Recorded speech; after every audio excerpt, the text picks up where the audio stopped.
Basi msihukumu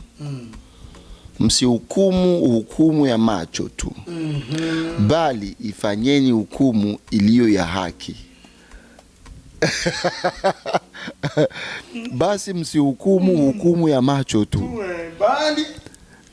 bali ifanyeni hukumu iliyo ya haki. Anaturuhusu tu hukumu iliyo haki. Sasa mimi niko nani kukuhukumu iliyo haki? Na pasho na uruhusiwa mbiblia ni kuhukumu iliyo haki.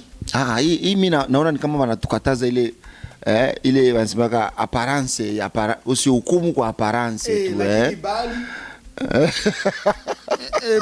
bali nini?